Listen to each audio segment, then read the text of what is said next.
Welcome to Fearless with Jason Whitlock. I'm Jason Whitlock, your host. Happy Thursday.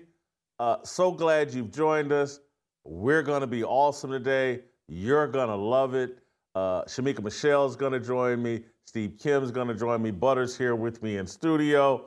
Butter, before I thank First Cup for sponsoring today's show, people are asking me what's your real name? And I've known Butter for 2 years, and I always struggle. I think it's Mark. It's Mark with a C. Mark with a C. Yeah. And then what's your last name? Fortney. Fortney. Yeah. And so when you were the big country music star, it was Mark Fortney? No, it was always Butter. Oh, Butter. Yeah. All right, yeah. So I think that's why people were sitting they want to look up your music. Right. They want to understand. Because people are saying, where's this Butter coming from? Where is it? You haven't told us enough about him. Don't y'all remember, and we need to find this, and maybe tomorrow we'll play it.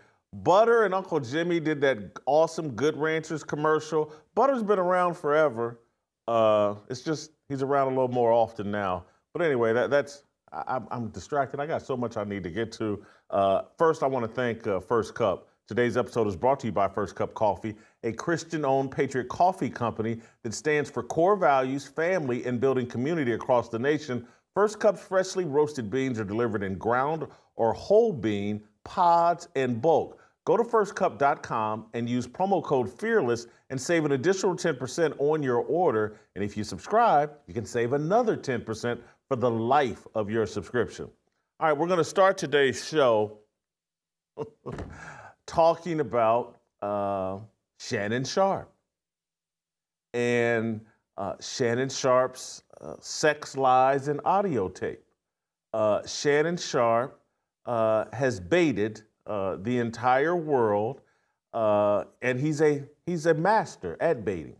I mean, and he's done it. Last night, at one point, I saw 185,000 people watching his live stream with Ocho Cinco as they addressed the leaked audio tape of him doing a IG live where sounded like he was having sex with a woman named Michelle. We're not going to play that tape. You've probably seen it if you're on YouTube or you're on any of these social media apps. You know the tape we're talking about. Well, late last night, he went on Nightcap and confessed that, yes, that was him having sex, and don't believe the lies, because I think earlier in the day, Shannon had tweeted out that he had been hacked and that he and his team were working on it. And, you know, that sounded bogus. I think the woman at one point, because Shannon was never on camera and neither was the woman. Well, the woman was neither was the woman. Nobody was on camera. But the woman at one point, I thought I heard her say Shannon, and I definitely heard him say Michelle, and it definitely sounded like Shannon Sharpe. And so, anyway, last night he goes on Nightcap and confesses and reels in 185, 190, 200,000 live viewers over YouTube. That's a massive number. That's a huge number. And so people have instantly gone to, was this leaked intentionally for publicity? Was it leaked intentionally to fight the rumors that Shannon Sharpe is gay? Those rumors have been around for quite some time, ever since he started running around with his stylist. And then the next thing you know, he's popping out of an SUV in a tight green onesie with some kind of orange purse or backpack or what. You guys have been following this and the rumors, and the comedians started going in on him about being gay. I want to turn more serious as it relates to this topic and connect it to everything I've been talking about and saying on this show, that the entertainment industry, the music industry, the television industry, the movie industry has all been rigged in a way that promotes sexual promiscuity, homosexuality, transgenderism, just sexual fluidity.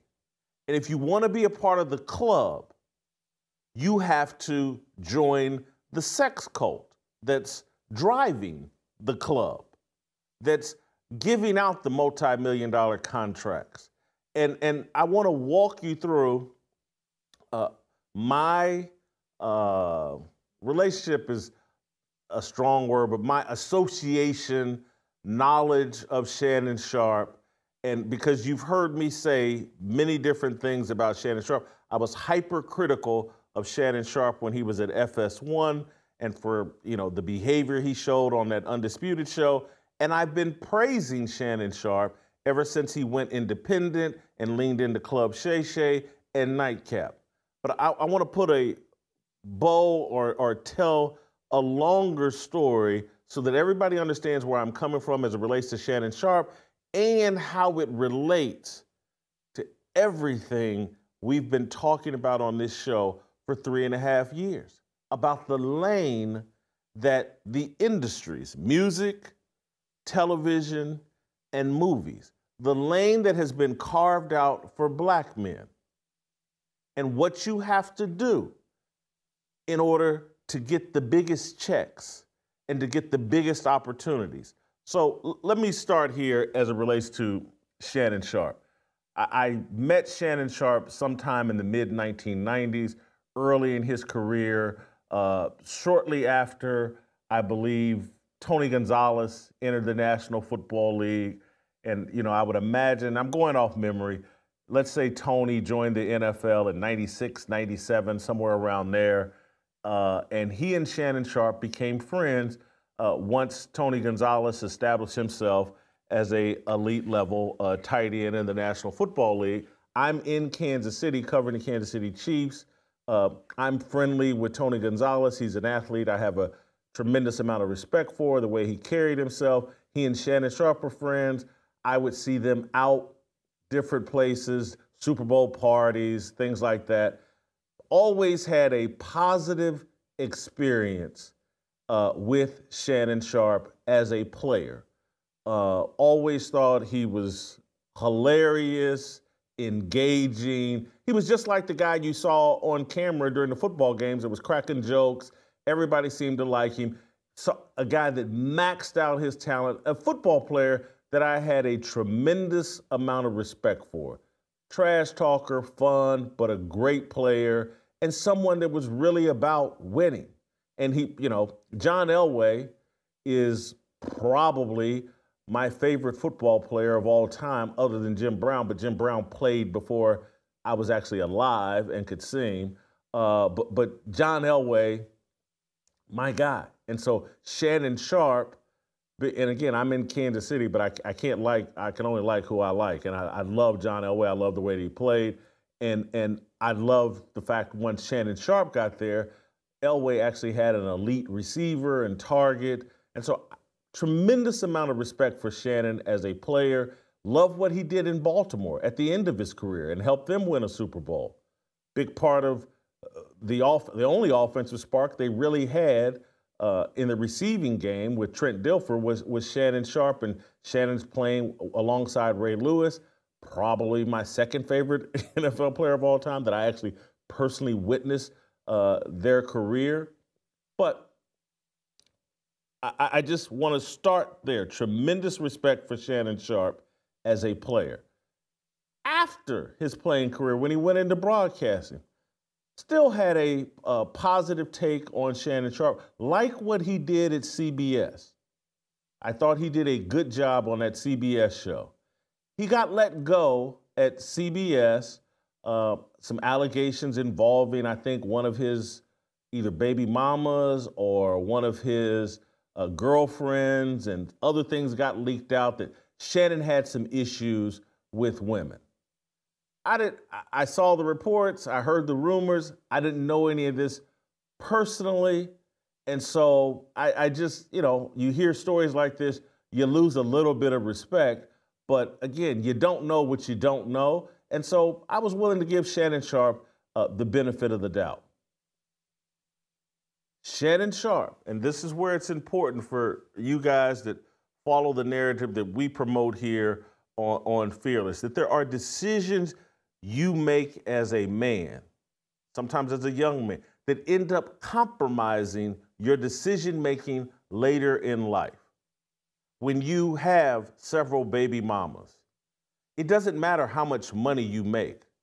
If you got revenue going outside of your house to this house, that house, and this house, and then you also have allegations from this person, and this person, and then you have to hire lawyers or do financial settlements with baby mamas, women you've had disputes with, women perhaps. Again, I'm not applying this to Shannon Sharpe. I'm just trying to walk you through the complete picture of when you live an irresponsible lifestyle, a super irresponsible lifestyle.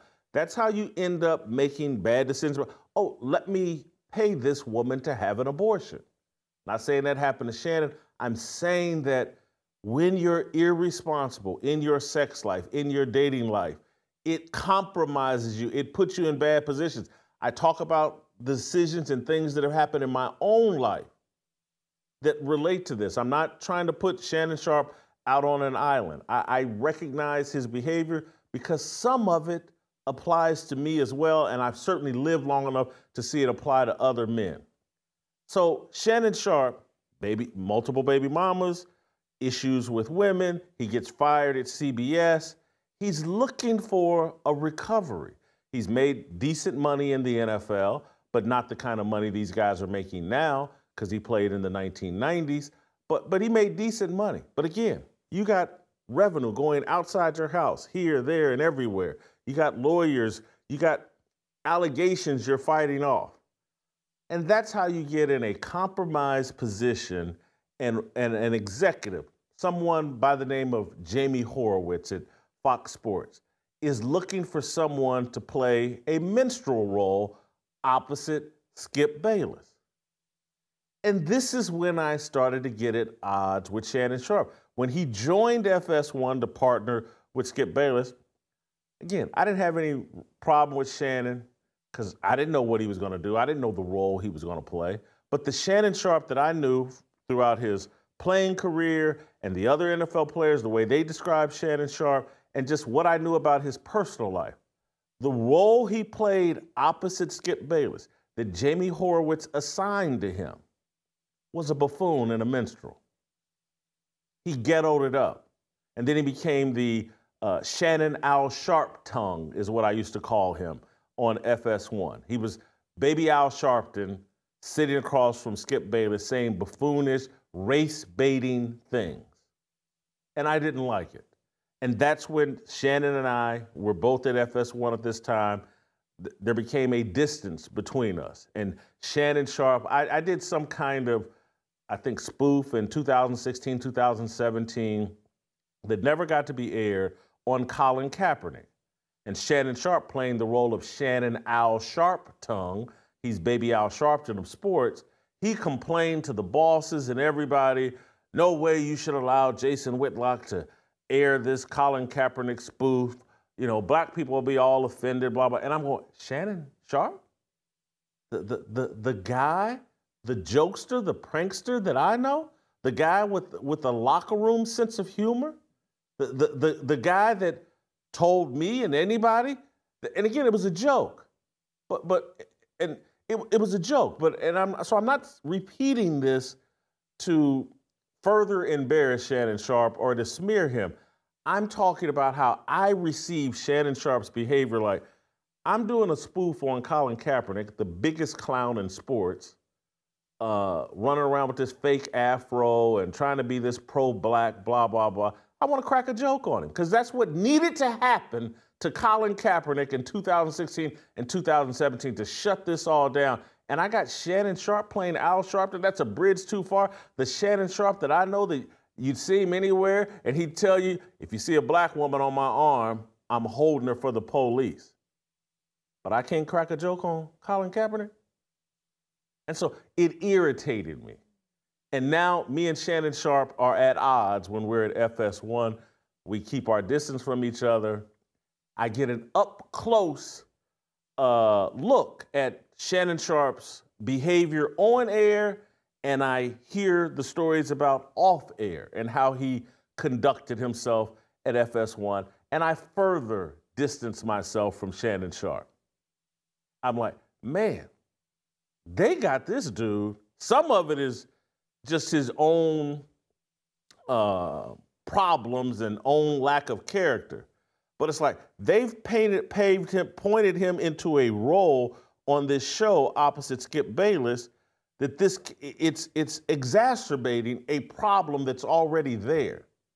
You're playing a buffoon and minstrel, you're playing this ghetto stick, you're pretending like you're smoking Black and Milds and smoking blunts and drinking Hennessy and doing this and all that on camera. You're wearing a do-rag on camera and all this other stuff. And I'm like, look, this ain't the Shannon Sharpe that I know.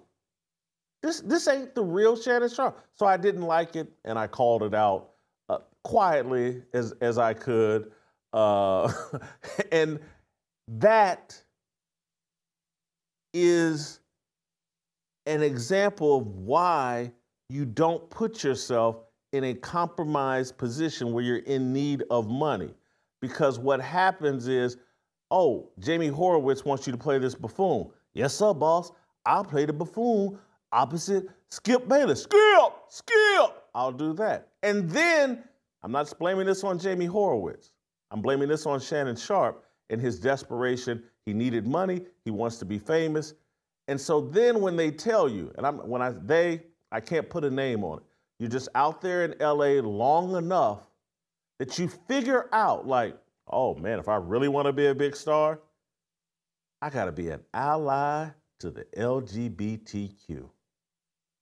I got to be BFF with the alphabet mafia.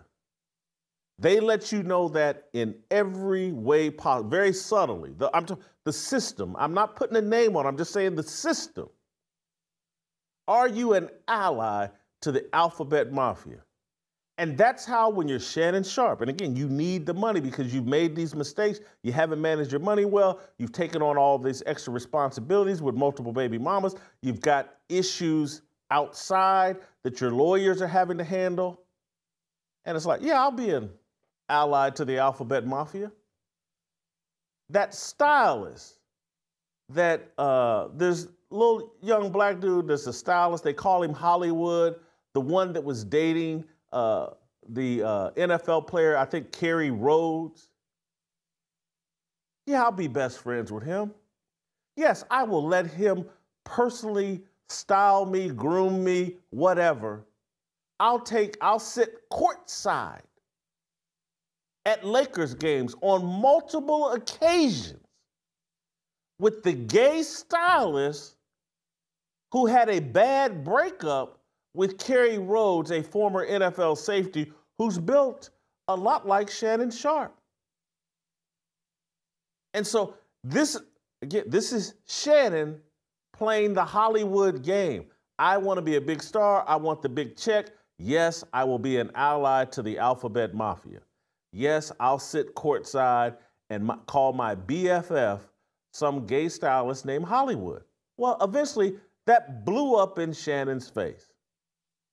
Eventually, people started looking around and saying, what's up with Shay Shay? Is Shay Shay gay? Is what people started asking. And Shannon's just playing the role, playing the game. I need to be an ally. And the next thing you know, people are like, well, how far will you go to be an ally? Well, it's just one time. That's what they tell you out in Hollywood. You're only gonna have to do this one time. Bend over. Just one time, then we'll forget about it, and you'll get that check. You'll get that show. You'll get this opportunity.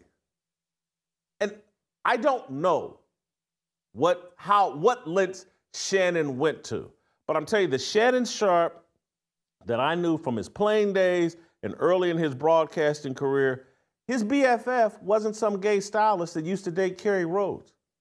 The whole gay Hollywood and his relationship with Kerry Rhodes was everywhere. Everybody knew it. And so when you decide that, hey, I'm going to be BFF and sit courtside, you know what message you're sending out. I'm gay. Or I'm gay adjacent. And that's what Shannon wanted to do. And that's the requirement to elevate in that entertainment industry sex code. You have to be down for whatever. And so the rumors started spreading, and the next thing you know, Mike Epps and comedians, Corey Holcomb and comedians everywhere are putting Shannon Sharpe on blast. He hops out of an SUV in some green onesie and an orange purse, and all hell broke loose. Everybody's clowning Shannon Sharpe. And he's been struggling with this issue now for more than a year, 2 years, 3 years. But it's the decision he made. And so now what lengths will you go to recover your reputation? Would you leak a sex audio tape? Would you tell the world, oh, I accidentally turned on Instagram Live and I just happened to be knocking boots with Michelle when I accidentally turned on Instagram Live. Can you accidentally turn on Instagram Live? Can it be done? Accidentally? I don't know. Butter, can you accidentally turn on Instagram Live? You gotta kind of be close in Instagram. I mean, it's possible. It's possible. His story is he threw the phone on the bed, and the next thing you know, Instagram Live is on. It's not an easy pathway.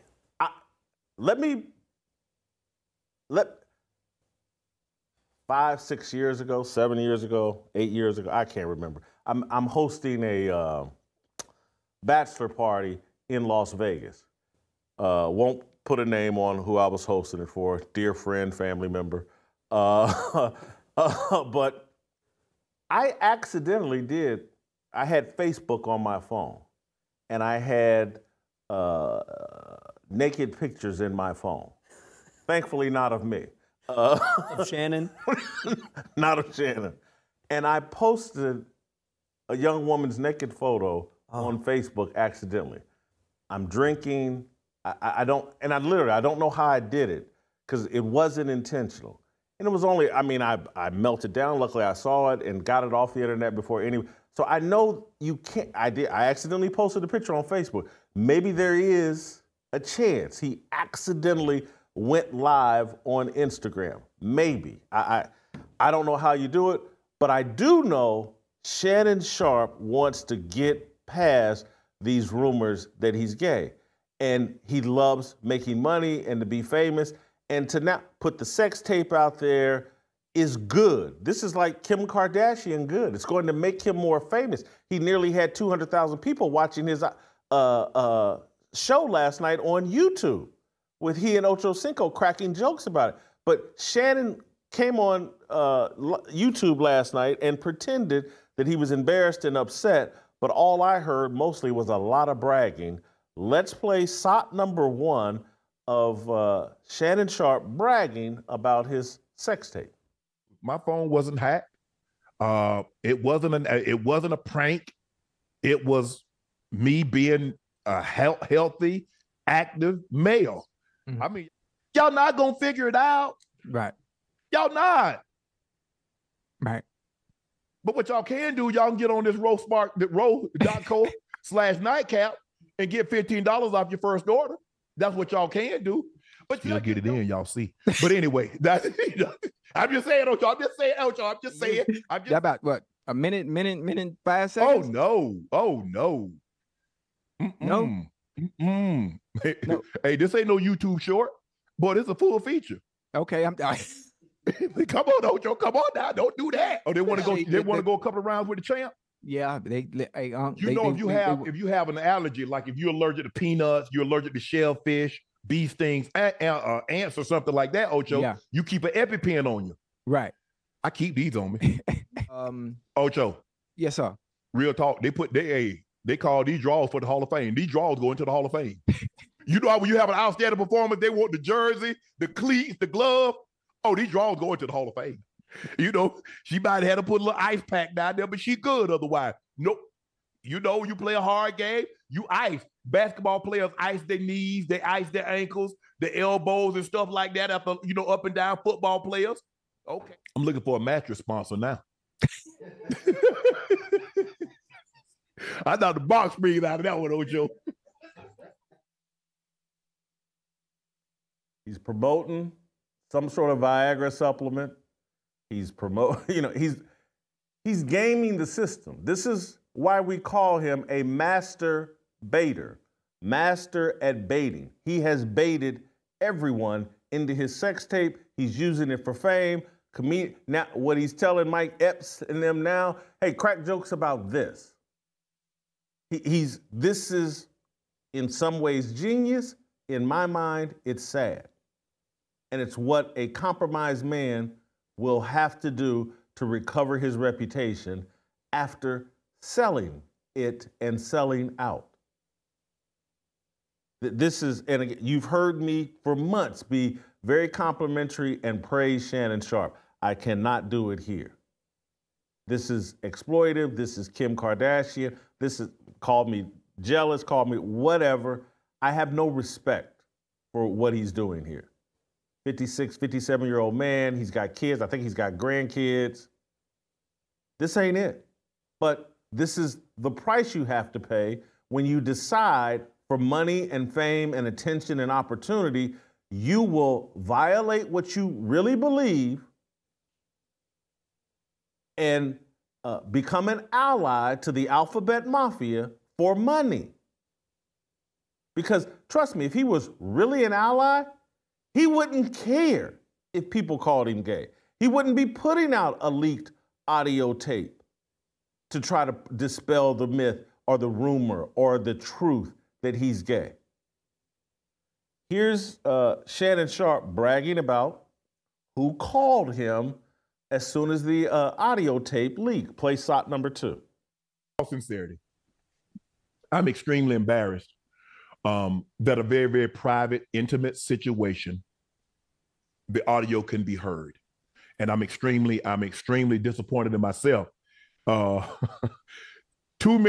minutes before I came on, phone rings. It's Cat Williams. What's up? The first thing out of his mouth, guess what he said, Ocho? Oh, wow. You ain't gay today? Hey, listen. That's it, man. That's what this is all about. Final cut. I want Chad Ochocinco putting all the chips on the table. Play shot 3.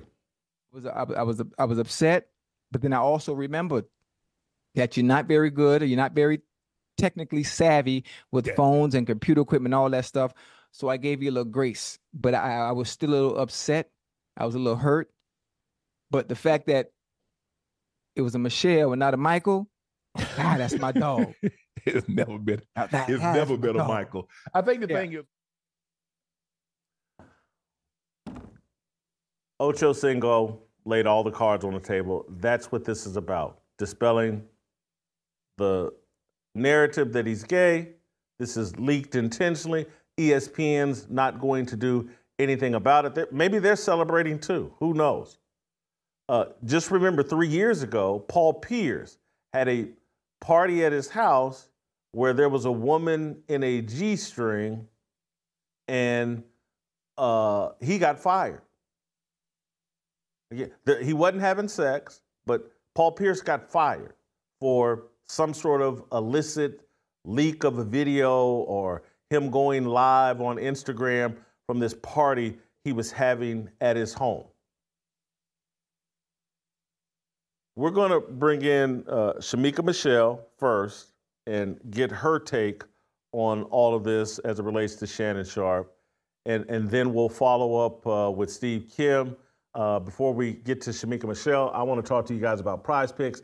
It's America's #1 fantasy sports app with more than 5 million members. Prize Picks is the easiest and most exciting way to play daily fantasy sports. Unlike other apps, on Prize Picks, it's just you against the numbers. All you do is pick more or less on 2 to 6 player stats, projections, and watch the winnings roll in. Prize Picks is the best way to win real money this football season. Which players are going off? Which ones aren't? Make your picks in less than 60 seconds and turn your sports opinions into real money all season long on Prize Picks. All right, let's check it out. Caleb Williams' passing yards gets you 1 win on Prize Picks every week in September. That's right, only 1 yard gets you an automatic win every football weekend in September. 4 weeks of free W's. Don't miss this deal on Prize Picks because it's gone when September ends. You can now win up to 100 times your money on Prize Picks with as little as 4 correct picks. My mom told you guys, she taught me how to gamble. She loves football. She loves to gamble. Here's her picks for tonight's Thursday night football game. Josh Allen, more than 246.5 passing yards. Tyreek Hill, less than 97.5 receiving yards. Oh, I don't know about that, mama. And James Cook, more than 19.5 receiving yards. Download the Prize Picks app today. Use the promo code FEARLESS and get $50 instantly when you play $5. That's code FEARLESS on Prize Picks to get $50 instantly when you play $5. You don't even need to win to receive the $50 bonus. It's guaranteed. Prize Picks. Run your game. Shamika Michelle on Shannon Sharpe next.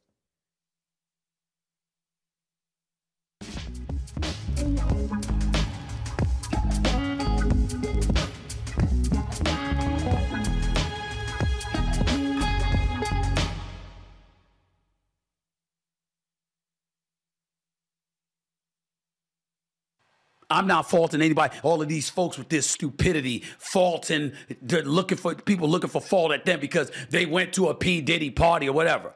Now, did I see things? Yes, I've seen a lot of things. I've gone to a P. Diddy party. I knew it! Haruki's gay! I never saw him when I got there. It was so damn crowded. Puff and Ja Rule runs out the room. Puff got his towel, Ja grabbing his towel, but they butt the naked. But if somebody tell you that's the place to be and everybody going to the damn party, that don't make you a criminal because you went to the party of somebody who's alleged to be a criminal. If you are not controlling your soul, I think someone has a more control on you.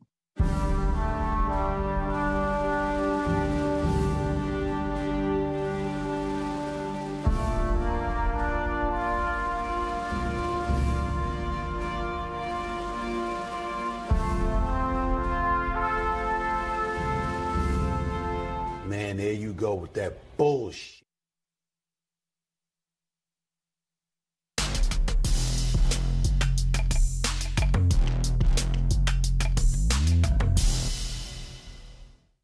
All right, Shamika, let's get right to it. Are you buying Shannon Sharpe's story that he accidentally went live on Instagram? Or is he doing this intentionally, trying to escape the rumors? I'm going to go with intentionally, Jason. And I have rated this F for fake. Before I get to the technology part, let me just talk about the performance. It was whack. First of all, the sound effects, they just weren't that great. I didn't hear, any type of pounding. I didn't hear the sound, like you're stirring soup or maybe a good macaroni and cheese. The sound effects just didn't do it for me. So I didn't think it was real. I thought it was fake. I think he's trying to beat allegations. And someone in the chat wanted to know if I was the Michelle. No, you got to be the bearded bandit for me, because I can see me coming in your beard tonight, or whatever the song says.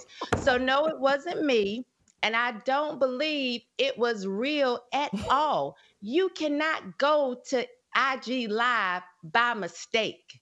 So, this was fake, Jason, and I can't believe people are buying into it. There are so many steps you have to take to go live on IG. It just doesn't open up and then go to the live tab and then press the button to go. This isn't real. I don't buy it. So I guess you're rating this no cheeks clapped is what you're saying. Right.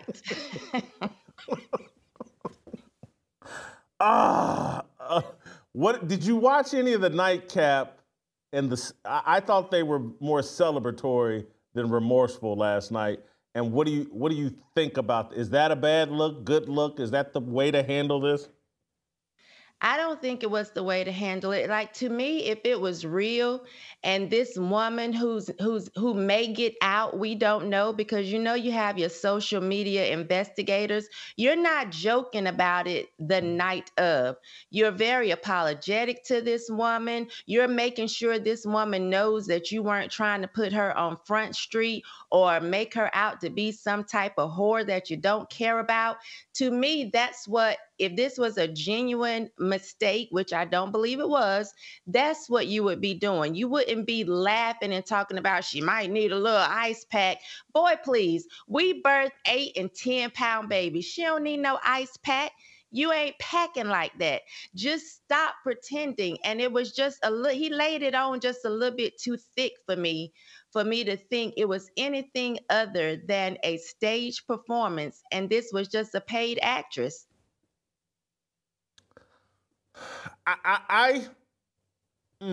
Boy, you got the whole thing as fake. I think the leak is fake. I'm not sure. Well, yeah, I don't know where I come down. You got any reaction to this, bro? After listening to Shamika, I was leaning, like, it sounded authentic to me. I couldn't see the pretty, I don't have good gaydar, but I've got good fake tape-ar, and I thought it was real, but after listening to her, I'm a little bit more on Shamika's side with this. Do you think it's going to work and be effective? How do you think Mike Epps and all the comedians are going to handle this? Will this tamp down the gay rumors, or will this blow up in his face? Yeah, I don't think it's going to go away, Jason. This reminded me of when Jodeci was on an episode of Martin, and he had gone to the Barnell Hill show, and he started going back and forth with them with the, ooh, yeah. You heard the grunting in it. I was waiting on Shannon to say, ooh, yeah, knick-knack, paddywhack.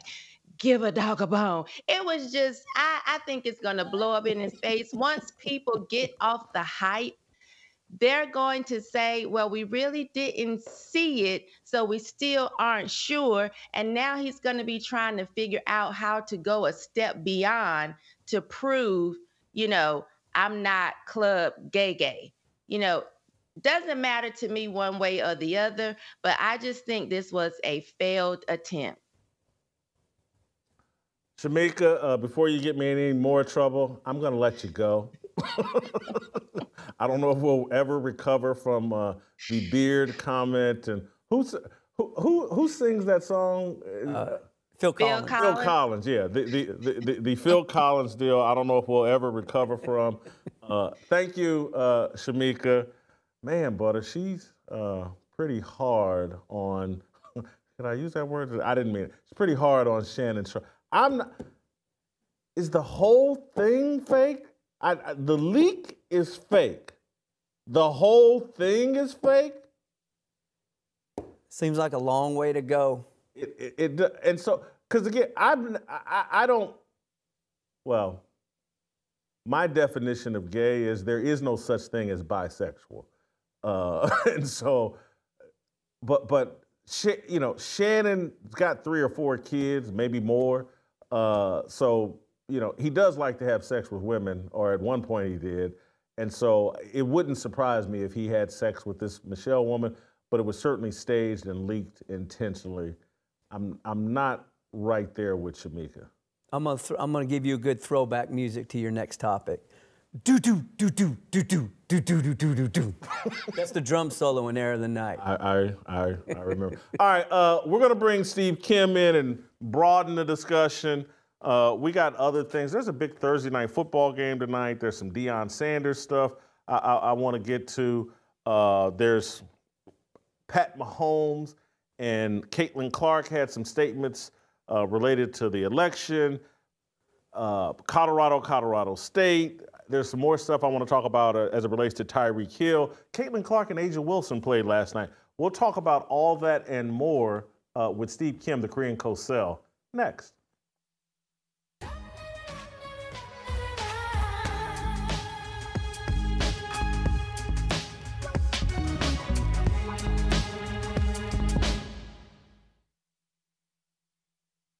Don't miss a second of Fearless.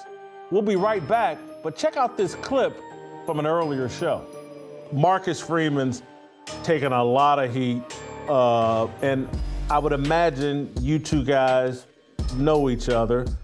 You're probably I don't know him, but slightly I older met than him Marcus. Saturday, and he was an unbelievable person. And so the way he treated me as the head coach of Notre Dame, and he embraced me as a fellow peer, spoke volumes about him as a man and a person.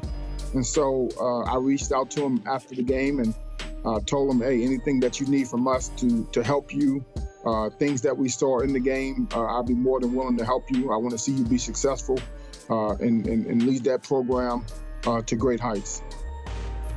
Man, that's great that you reached out in that regard. That's true sportsmanship and looking out for him. Where I was going with that question, last thing, what would you say to the Notre Dame fans that are just irate? How dare Northern Illinois come in here and beat us? Marcus Freeman must be fired. What would you say to those Notre Dame fans about, why it's not a horrible look that you lost to Northern Illinois? I would say, they got a great leader in charge. I've watched his press conferences. I've studied him. He's been a tremendous coach his whole career. He's been a tremendous player. He's obviously extremely intelligent. And so he's a leader of men. And I think just because a game doesn't go your way doesn't mean he's not the right fit. I think he's going to do great things at Notre Dame. I'm anxious to watch him grow and develop. And, hopefully he can win a national championship. 모두 다 빨리 박수 쳐 기다리지 말고 서둘러 Reason that I'm back is to feed you raps I see that you are 배불러 So Steve Kim, welcome back to the program. Good to have you. I know you're on your way out to Las Vegas. Before we let you go to Las Vegas, though, I want to know your thoughts on Shannon Sharpe. Was this tape released intentionally, or was it just one big sloppy accident? When you brought it up yesterday to me, Jason, I was a little bit skeptical. I thought maybe you had your Oliver Stone hat on, but I'm not going to lie to you, though. You've laid out a compelling argument. I had other people that I respect actually say, hey, this is what I think, which is in line with your thinking. So let's go with that. If that is the case, that they staged it and produced it and leaked it on purpose, is he Ray J or Kim Kardashian in this situation? That's the question that I have. And is it to solely dispel his rumors of his sexual preference, which I've never cared about? I don't really think anyone really should be concerned about it. And now I'm hearing rumors, I think there's some from parody accounts on Twitter, that Mr. Sharpe is now no longer employed by ESPN. I've not heard anything official on that. Is it a way for him to escape any obligations to a network, given the fact that, hey, I'm my own brand, I'm my own network? But let's take the other one. Let's say this truly was a quote-unquote accident, a very unfortunate occurrence. I would say if the latter is true, he might be the one person in America that looks at 9/11 and remembers a whole separate incident.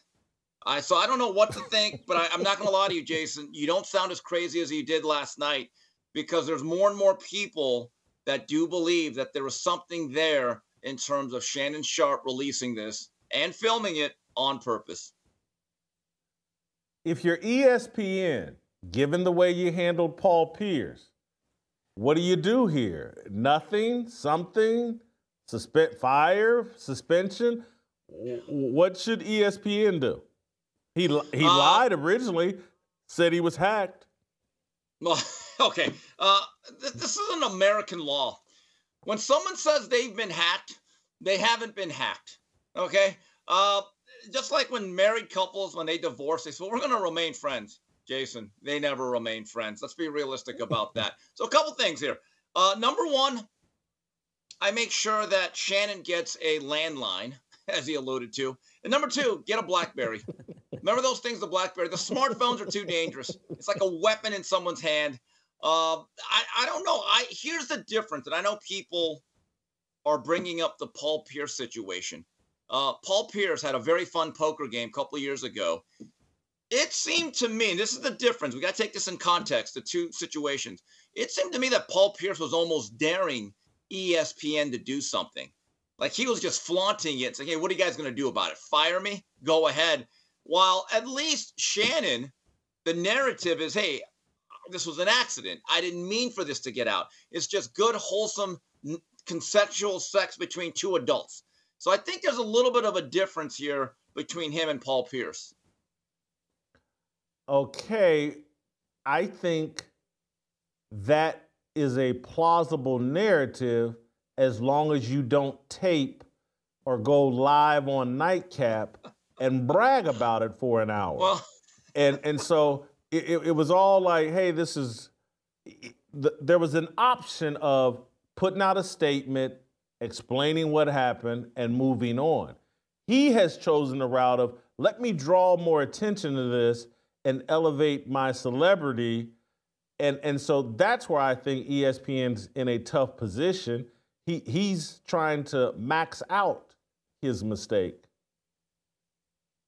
Yeah, look, the public demanded answers. And in many respects, Jason, where I think you have a point is, this thing went viral. He dominated the Twitter space yesterday. I mean, he was all over my timeline. People were doing play-by-play of the deed, some very funny stuff there. And I think that he understood, like, okay, you know what, I'm going to have to own this. And you're right, he is absolutely amplifying this situation, making light of it. But Jason, to be fair, in a situation like this, I don't know what else you could do but to have some fun with it and poke fun at yourself. I mean, I don't know if I'd call it a serious offense. I mean, it is something to laugh at, is it not?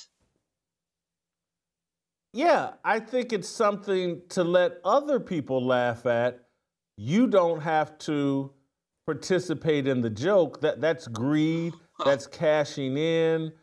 Again, he could put out a statement, let people have their fun with it, but he's the one driving this. And so now, to me, if I were ESPN, the part of the calculus, and I'm not saying I would fire him.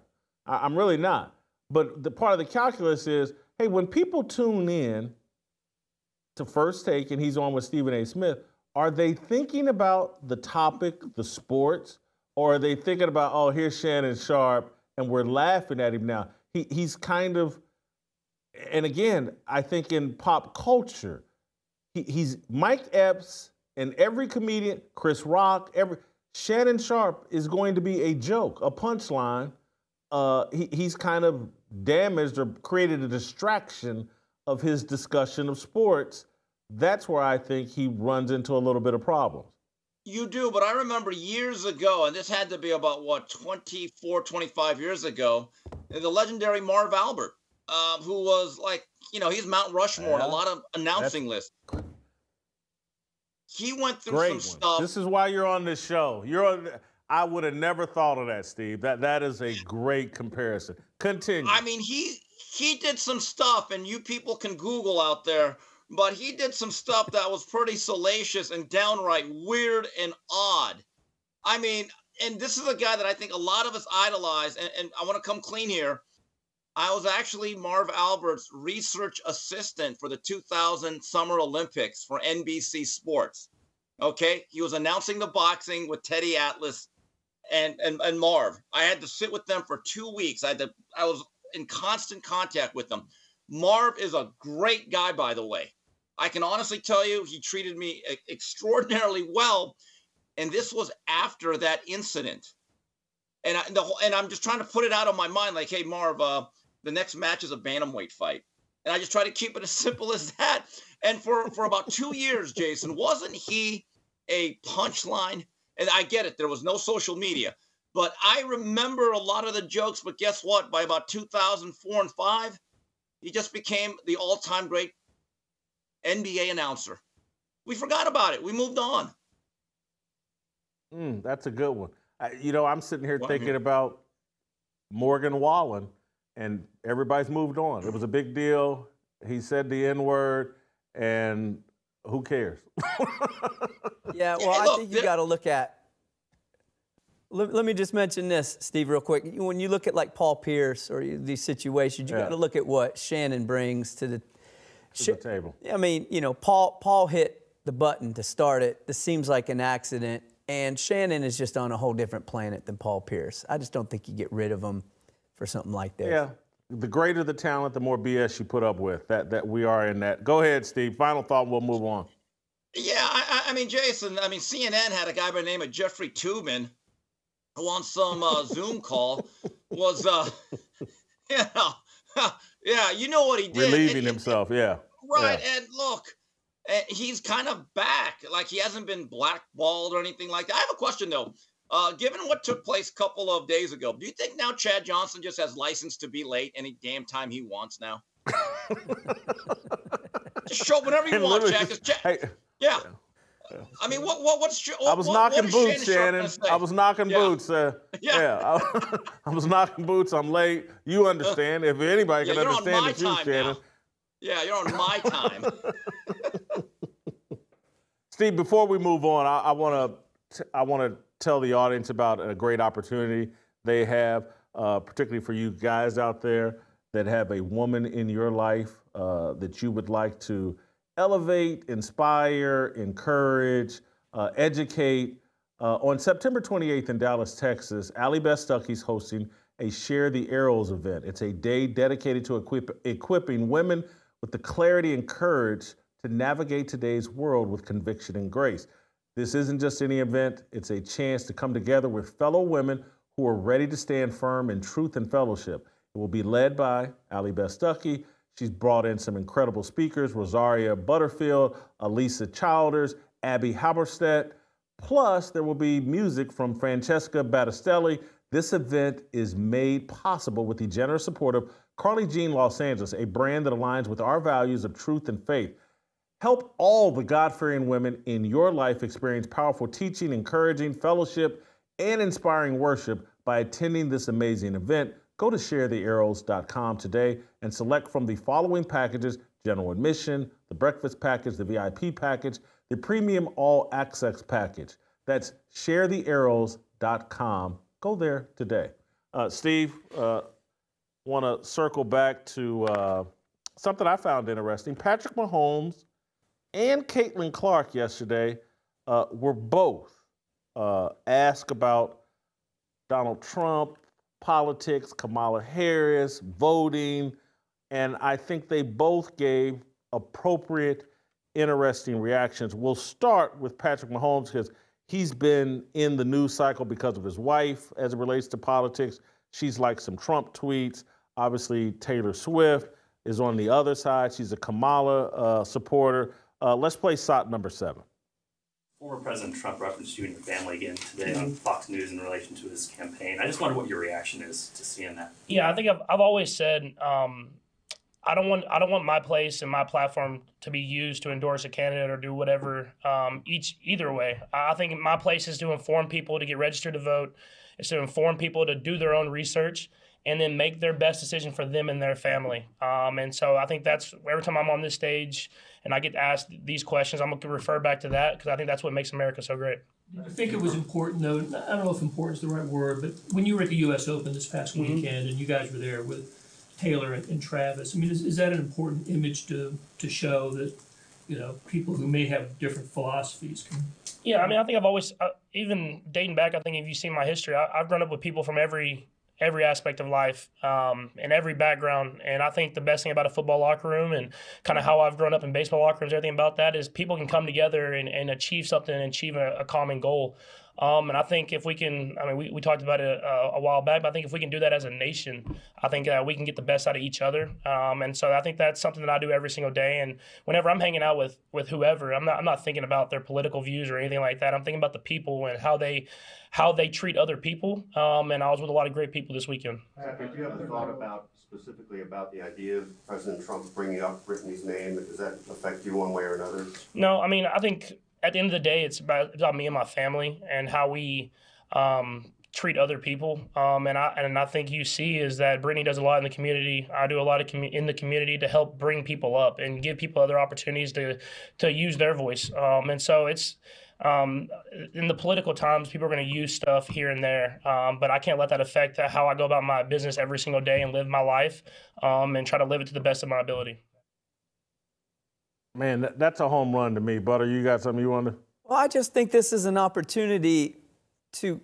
I understand his political answers and his positioning with it, but this is a great opportunity if she really does support Trump, and they're going to hang out, and she's going to be with Taylor. I think this could be a great moment in our country to see those two very polarizing, popular people having very different political opinions, hanging out at a horse race or wherever they are and drinking and enjoying it. I say go the next step and come out and as opposed to just in the liking level, like come out and say it. He's tap dancing around it a little bit, and I get it, but I think it could be way more impactful to show. Is the butter box ready? Continue, Butter. That's a good point. There's no butter box here. Yeah. Your criticism. Patrick Mahomes just said something I thought beautiful and powerful and perfect. He could have. I agree, but it was a very political answer. He could have come out and just said it and owned it as well. And created a big firestorm around himself. You know how the media is going to react. He said it without saying it, without giving the media a chance to exploit it. I'd love the answer. Steve? You know, the thing that bothers me about that, it almost seems like if any athlete or celebrity comes out with even a taciturn endorsement of anyone that is Republican or leans right, or specifically Donald Trump, it's not an interview. You're not asking questions. You start to interrogate their beliefs. No one has ever done this and said, hey, why are you leaning towards Kamala? Do you like her plan? How about her border issues? Do you like it? They don't do that. They really don't. And it's really, I don't know if I have resentment for it because I don't know if I care enough. But when these leagues like the WNBA and everyone else falls in line with vote, right? It all started with MTV in the 90s. Vote or die. I remember that as a much younger man. And I used to think, you know what? That's admirable. We should all vote. The problem with that, guys, is they're all telling you to vote for a certain party. I'm being dead serious. When people leverage you and say, Steve, are you going to vote? Give them this answer. Yeah, I'm going to probably vote for the guy you're not. See if those people really want you to vote at that point. It's not about voting. It is about campaigning for a certain political affiliation. Do you like Patrick Mahomes' answer? Yeah, it's the best he could have done. It is the best he could have done. We have to stop, as an American public, number one, stop worshiping athletes and celebrities, okay? Number two, stop expecting them or demanding that they have the same political beliefs as you. It is not fair to them. It is not right. It is not even something that they should be responsible for. If your happiness in your life is dictated to by how many yards Patrick Mahomes throws for or who he votes for, that is an indictment on you as an individual, not Patrick Mahomes or any other athlete. Yeah, I love Patrick Mahomes. I love Brittany Mahomes. I love the answer here. It's awesome. Caitlin Clark, she's 22. She's not as experienced as Patrick Mahomes. Christine Brennan of USA Today asked her about liking the Taylor Swift tweet or Instagram post. Let's play Caitlin Clark. Caitlin, you liked an Instagram post last night from Taylor Swift that got a lot of attention. And I'm just curious if you could tell us what that post meant to you and if you are, in fact, potentially going to endorse Kamala Harris. Thank you. I think for myself is, I have this amazing platform, so I think the biggest thing would be just encourage people to register to vote. I think for myself, this is the second time I can vote in an election. At age 22, I could vote when I was 18. So I think do that. That's the biggest thing I can do with the platform that I have, and that's the same thing Taylor did. And I think continue to educate yourself with the candidates that we have, the policies that they're supporting. I think that's the biggest thing you can do, and that's what I would recommend to every single person that has that opportunity in our country. Steve, what do you think of that answer? And you know what? She's obviously worked on her crossover. Because a couple of nights ago when she liked that tweet, oh my God, she's for Kamala. Now, there are going to be certain people that are going to take that statement that, no, I'm not specifically for Kamala or Mr. Trump. just judge it for yourself. Which policies do you like? In my view, a lot of those people, they're going to be very angry now at Caitlyn for not giving a full-blown pledge to campaign and to vote for the Democratic Party. That's the way I look at it. Look, just my opinion. You can agree or disagree. If she had it to do it all over again, I don't think Caitlyn would have liked that tweet. She just would have said, you know what? I'm going to stay out of it. I think this has been more trouble than it's been worth for her this week, given some of the other issues that have propped up. The WNBA commissioner makes a statement that the woke mob doesn't like, and all of a sudden the spotlight shifts not only to Caitlin Clark, but then her supporters, and it becomes this big whole racial issue. So now she's got the issues of race and politics at the same time. I feel bad for her in a certain respect because she's just someone trying to play ball. Butter, before you chime in, just let me give you this warning. You know I love Caitlin Clark. Yeah. And she's my favorite athlete. Your thoughts on her comments? And along with Patrick Mahomes and what Caitlin just said, I think that was very well done, and I appreciate them taking the time. And they're demonstrating how you can operate as a high-level athlete in sports and not have to be a LeBron James or not have to come out and support somebody. So to you, and to avoid the butter box and the penalties here today, I say it honestly. I really appreciate the way she handles that, and Patrick Mahomes, both of them. Well, you don't have to backpedal on Patrick Mahomes. You've already said dumb things about him. Stand on it, brother. But Caitlin Clark is 22. That's about as best I could hope for from a 22-year-old. She's already carrying a million other burdens. She's got a bunch of angry women that don't like her. She's not knocking down three-point shots at the rate that she's used to. She's carrying an entire league. Why take on the political burden? Smart move by her. But I will add this for Patrick Mahomes and Caitlin Clark. Patrick Mahomes is at the top of the NFL. Caitlin Clark, to me, is at the top of basketball. They have enough talent and enough value that they have the freedom to kind of say what they think. They're not going to lose their fan bases over it. There's not going to be so much social media backlash that it crushes them.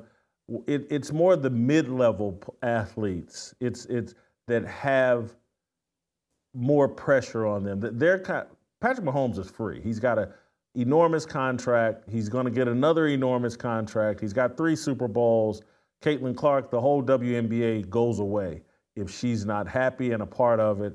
That gives you a lot of freedom that many other athletes don't have. And so, but again, I think they both did a nice job there. Consequently, though, last night, Butter and I were out to dinner with a few other people last night, and I wasn't able to watch and live tweet a very important WNBA game last night. The Las Vegas Aces playing at the Indiana Fever. So I had to get up this morning and rewatch the entire game, and I did. And I just want to give a small take on that. Take these clowns off the screen. Yeah, there we go. So people, the true WNBA expert is who needs to be on camera right now, because no one watches the WNBA, analyzes it better than yours truly. And I just want to say the Aces won by 11. To me, other than the first 5 minutes of that game, they controlled it start to finish, and they controlled it because, man, did they play awesome defense on Caitlin Clark, gave her problems all night. But here was the problem with that game, and Steve, you will enjoy this take. High-profile game. A'ja Wilson is the clear-cut favorite to win her 3rd MVP title. Caitlin Clark is the Rookie of the Year and driving interest in the league. And both of these guys last night looked like dog mess. A'ja Wilson missed layups at a rate that probably had Angel Reese chuckling and saying, y'all talk about me. Look at A'ja Wilson, the best player in the league. She's 6'5", and she had to have missed 8 layups last night. She hit her mid-range shot and ended up scoring 27, 28 points. But, she took 28 shots to get there, and it was all of her mid-range. And so That was bad. Caitlin Clark went 1 of 10 from three-point range, had 5 turnovers, was a non-factor, and then at some point during the game, she gets hit lightly across her mouth while she's hitting her defender across the face. This happened simultaneously. She got hit and she hit her Aces defender. They both fall to the ground. Caitlin Clark is flopping around and moaning in agony, doing the greatest LeBron James, Luka Doncic. It's just a bad look.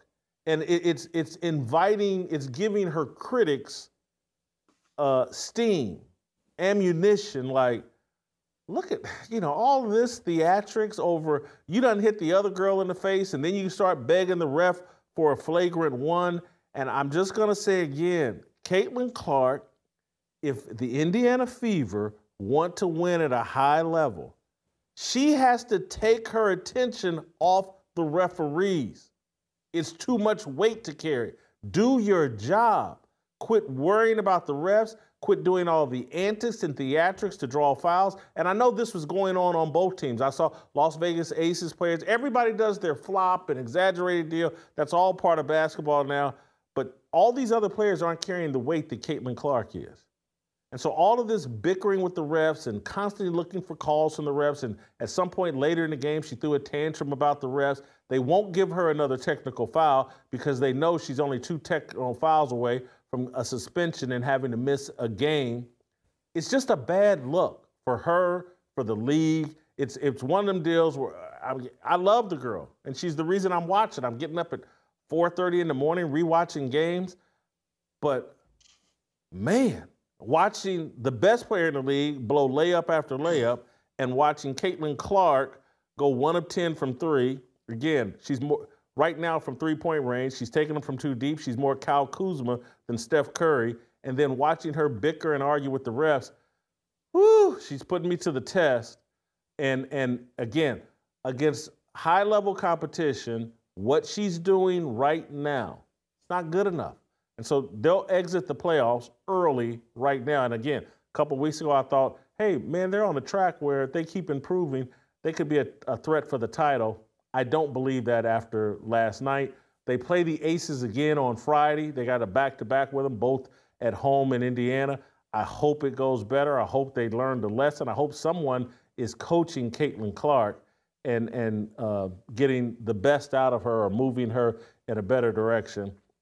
Steve, if you have a comment, fine. If you don't, I can move on to Dion. Yeah, step aside. You're the QB Black of the WNBA. I respect. Yes. I respect the dedication. I don't understand it, but I get it. Okay, I will take your word on the behavior and the on-court comportment of Miss Clark.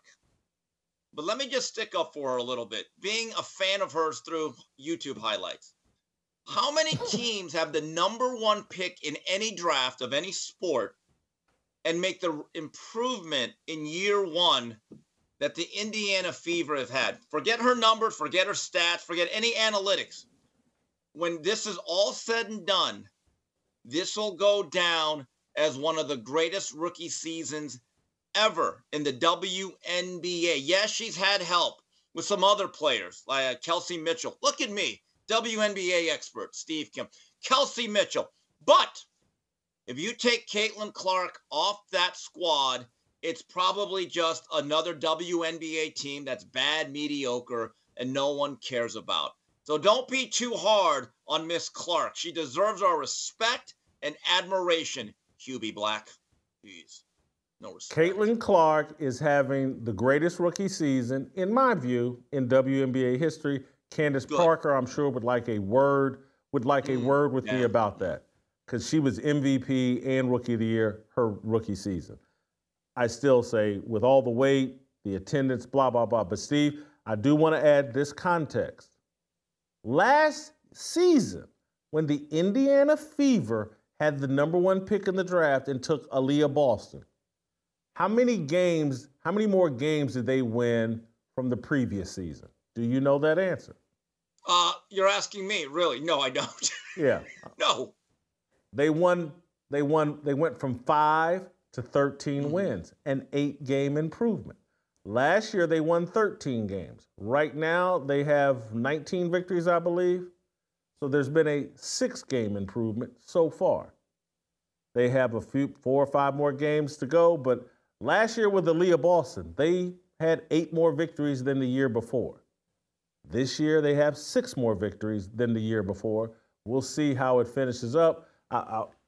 Tiny bit of context, I think in the 2021 season where they had 5 victories, or 22 season where they had 5 victories, I think the season was only 36 games then. But there was improvement under Aaliyah Boston. Now there's been more improvement with another number 1 pick. Just that bit of context. I want to move on to my real favorite target so I can get comfortable with my criticism again. I want to point this. A couple of guys have hit the transfer portal on Deion Sanders. Are you aware of this, Steve? Really? Cool. Already? He lost a couple of 5-star media members. Colin Cowherd and Joel Klatt have hit the transfer portal on Deion Sanders. Yeah, they've jumped off the bandwagon.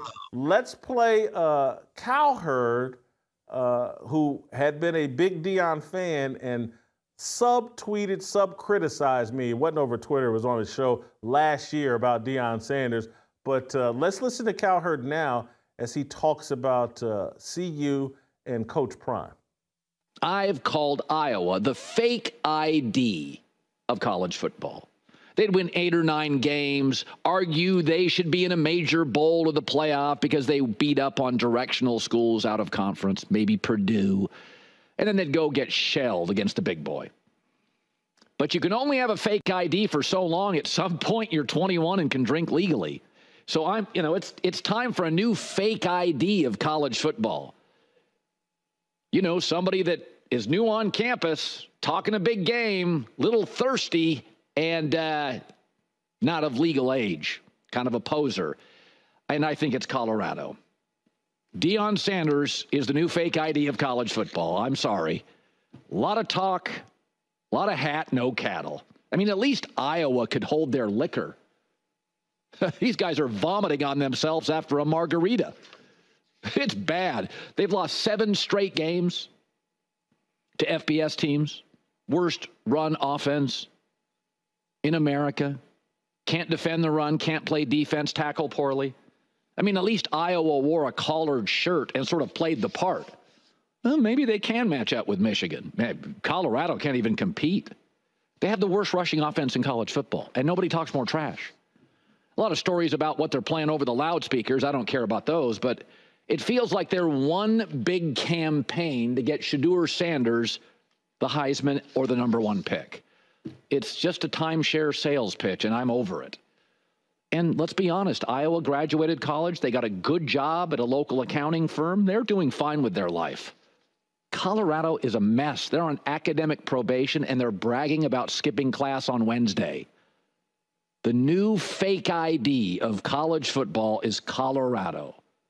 All hat, no cattle. I am comfortable with a new fake ID of college football. And I will say this.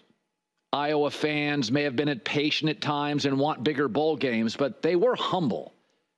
Could Colorado scale back a little on the trash talk? Just a little on the ad campaign? Get through at least 2 margaritas before you throw up on yourself at Senior Froggies in Boulder. That's Colin Cowherd jumping ship. You could have heard all of that commentary right here on this show a year ago, but I guess better late than never. Your thoughts, Steve? First of all, I want to stick up for the fine people of Iowa and the Hawkeyes program. Yeah, I get it. Their offense is bad. They couldn't score if they were the only team on the field. They play in the Big Ten. Okay, that's a real conference, and they generally win 9 to 10 games. A little respect for Iowa. I get what Mr. Cowherd is saying about Colorado being the fake ID. Aren't they really like the near beer, the non-alcoholic beer? Remember O'Doul's? I never understood non-alcoholic beer. Folks, I don't drink beer for the taste. Neither should you. I am kind of stunned by this because think about it. Jason, there was a lot of buzz from certain media members that are very influential. And I would certainly say that Colin was much more favorable to Coach Sanders than you. You're telling me 2 games in of a 12-game regular season, you're just completely abandoning ship. Someone is telling him something. Because you know he's a plugged-in guy. He talks to people. There's colleagues of theirs. Wow. Abandon ship. This is like going on the Titanic. You don't even wait for the iceberg. It's not even in your sight. You're literally just going offshore, and you're like, lifeboat, let me out. Wow. Steve, let me give you a clue, because you're right. Colin Cowherd is plugged in, and he doesn't jump ship without someone giving him inside information. And it's like when you think about getting the transfer portal, if you're a wide receiver and your star quarterback goes in the transfer portal and you look around and the backup's no good, the star wide receiver says, I'm going to follow my quarterback into the transfer portal. That's what happened here. Joel Klatt, the former Colorado quarterback, the voice of college football for Fox Sports, he had hit the transfer portal on Colorado as well, so we shouldn't be surprised that Cowherd is in the portal. Let's start with, I want to start with Joel talking about Colorado's offense and their offensive line. I want to start there. Colorado's offense and offensive line. I believe this is shot number 6. Play that. There's so many different things that an offense can do in order to put the defense in conflict or single defenders in conflict. And I just don't feel like Colorado does that. It's very static. It's very uninspired. There's very little creativity in the run game. And all of that winds up putting your quarterback on a tee. It's too difficult. Everyone knows what protections are coming. It's either a 5-man or a 6-man protection with the back either inserting in the A gap, taking the Mike linebacker, or off the edge. So like these protections aren't fooling anybody. There's no run action pass. There's no play action pass. There's no half rolls in the pocket. There's no full rolls. There's no getting the quarterback totally outside of the pocket. There's no easy throws. Colorado's offense has to change, and it's got to become more inspired, or else what's happening, a static offense that puts a quarterback on a tee, is totally unsustainable. And I think that they know that. Man overboard. Man overboard. When you think Lyndon Johnson was upset when he lost Walter Cronkite, Deion Sanders has lost Joel Klatt. Whew. And, I love Joel Klatt. You guys know it. He's been on this show. I love Colin Cowherd.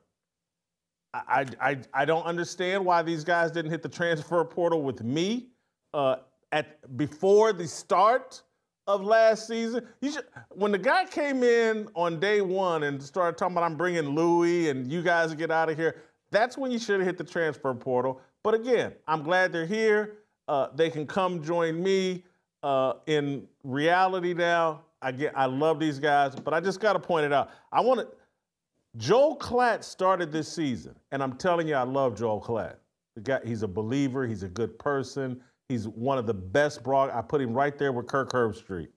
But he in some ways, I got to give him a break because he's a Colorado alum. Yeah. He's got to hop on board with Deion. But here he is at the start of the season, talking about Colorado, a potential Big 12 dark horse, and could win 8 or 9 games. Let's play SOT 12.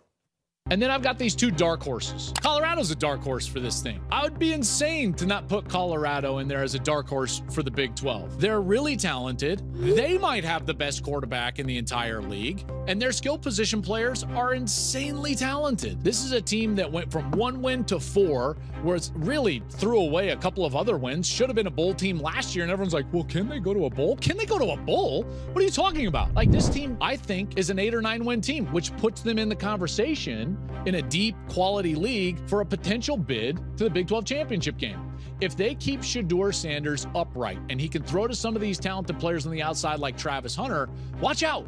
Colorado's going to win a lot of games. A lot of games. They've got a difficult stretch early. North Dakota State, they play early. Nebraska, they play early. If they win both of those games, then watch out, because guess what? It's going to be 2023 all over again. That hype train is going to be barreling down the rails, and I might be driving it. Not doing this to embarrass Joel Klatt. Oh, Because really? I've been there as a prognosticator. No, I'm not. Because I've been there as a prognosticator. People in Kansas City still remember the 1998 season. I spent the entire offseason saying they were going 16-0. The entire offseason. 16-0. They lost week 1. The season went so terribly, Marty Schottenheimer got fired at the end of it. I think they finished 7-9. So I've been there as a prognosticator, just dead wrong. I'm pointing this out to say, do you know how bad things have to be at Colorado if Joel Klatt and Colin Cowherd have both jumped ship? And Joel Klatt will play this final one because it's a point that you've been making to me privately, is that this week, Colorado State, Saturday night, a must-win game for the Buffaloes. Here's Joel Klatt's, I believe it's SOT number 5. Well, this is the biggest game that they've played in his tenure, because they cannot lose this game. They have to win this game against Colorado State. If they lose this game, it's a signal of regression. You can't do that. You can't regress in year 2. That's not what this is all about. That's right. And you can't regress when you've got 2 players that might be picked in the top 10. One for sure going to be selected in the top 5, and Travis Hunter. That can't happen. So this game, there has never been more pressure on Deion Sanders as a coach in his career than there is this week against Colorado State on Saturday night. Oh, I can't wait to watch it now. Your thoughts on all of this? Couple of things here. I am a fan of Joel Klatt. In fact, when I depart for Las Vegas soon, I have a few of his shows from this week punched up on my YouTube app. I'll be listening to him as I take the 60 to the 15, all the way to the 702. I have great respect for him. But I think that there was some pressure on him as a Colorado alum. And if I'm not mistaken, he was part of the process that brought Deion to Boulder. So I think he had to support him. But he's a football guy. When he called him a dark horse for this year, and I remember watching that clip, I was stunned, Jason, because that horse, it wasn't Secretariat, it was Mr. Ed. A lot of mouth. And you look at some of these other prognosticators that are now jumping. I mean, Keyshawn Johnson.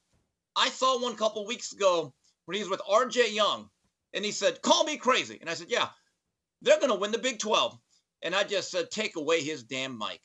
There was it's almost like this cultural pressure to support Deion to a point where you had to say things as former football players that know the game that you knew were incorrect, that were not true.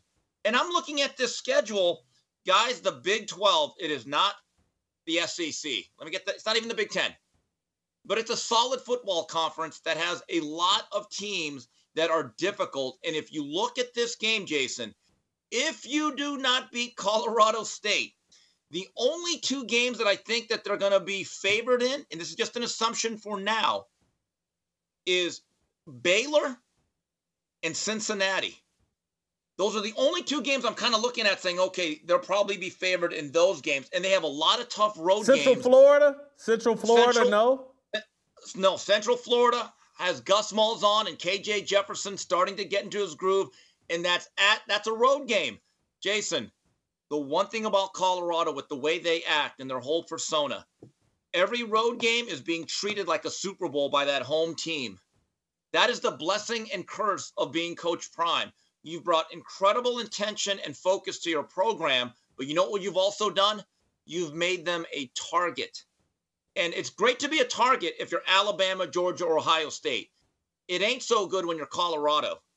But I will say this, there's still good news. Mac McChesney's still on the bandwagon. So we're good there, Jason. We're good there. He'll never come on your show or our show, but he's still on the bandwagon for now. For now. Matt, don't kill me. Just a joke. I haven't looked. I don't know what he said this week, but look, I'm afraid of myself being a little overconfident and like, hey, maybe the Buffs will play a great game on Saturday night and win by 14, 17 points, look good, and we'll all be. But when I see people like Cowherd and Joel running for cover, to me, it's like, oh my God, it must be far worse than what we're even hearing about it, just about the chaos and the turmoil, because I do think their personnel is improved. But what I always thought was like, hey man, culture matters and coaching matters.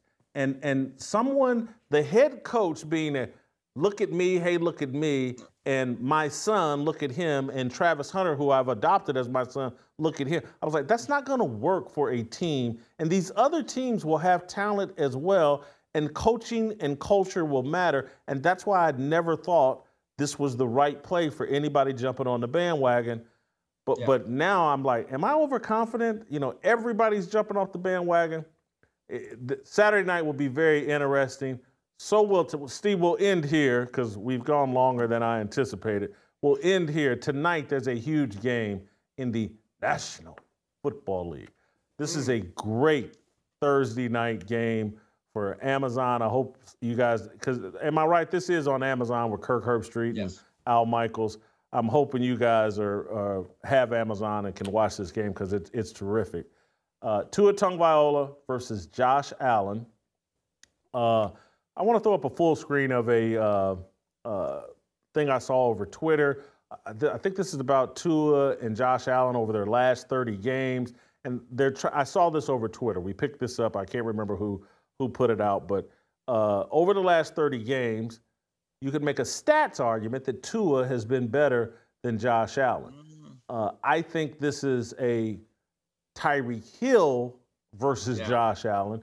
You add Tyreek Hill to the Miami Dolphins, quarterback looks great, looks better. I contend that Josh Allen is the better quarterback, the better player, and I expect the Buffalo Bills to win tonight. Your thoughts? Yeah, first of all, sources are telling me that Tyreek Hill will be taking a limousine service to the game tonight, so we're good there. Couple of things about that chart you're putting up. What do they say? I think it was Ben Franklin.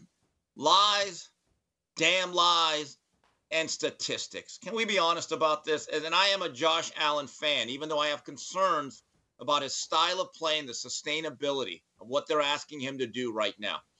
If you switched teams and you gave Josh Allen that track team with Waddle and Hill and the speedsters at running back and that particular system with Mike McDaniels, you don't think the Miami Dolphins would take that deal in a second in private? And by the way, this is a team game, right? And they always talk about wins and losses. You say what you want about Josh Allen. He's never been to the Super Bowl, but he's won some playoff games. He has battled Patrick Mahomes. He's actually beaten him a few times, if that's a stat.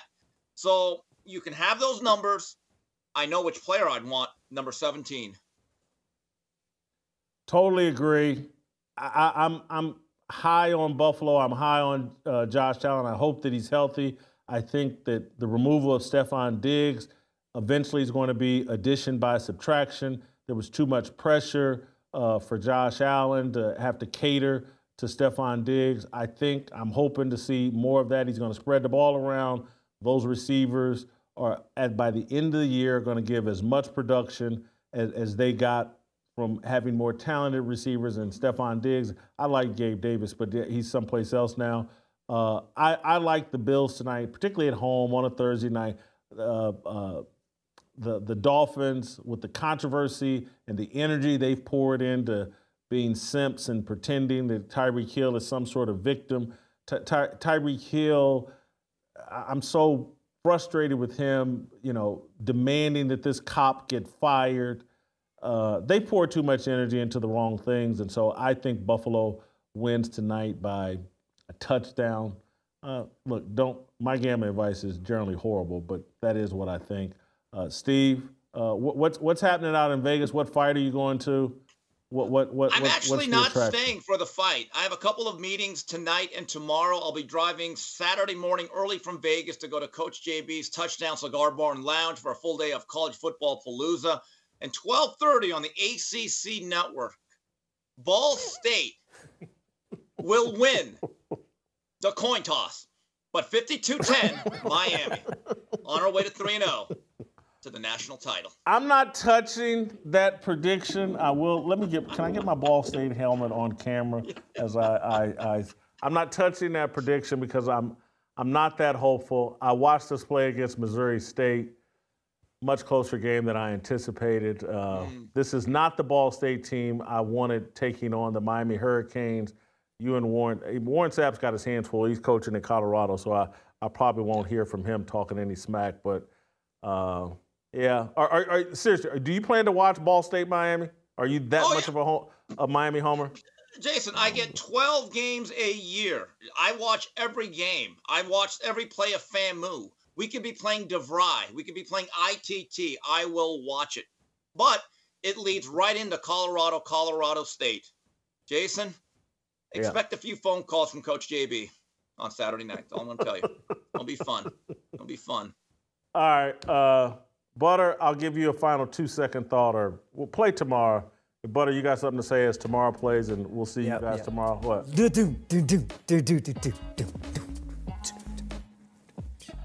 What did he just do? All right, send him to the Butter Box. We'll see you guys tomorrow. For freedom, looking for a breakout, feeling like a standoff, nothing in life like freedom. Came in like a fighter, striking like a ladder, making all these moves for freedom. I want freedom. No negotiation, my sister, no relation. We all just wanna have freedom. Sitting on the corner, never been alone. I'm breaking my back for freedom. Blessed, we are living, get back. We are receiving, no deceiving. We all wanna be free.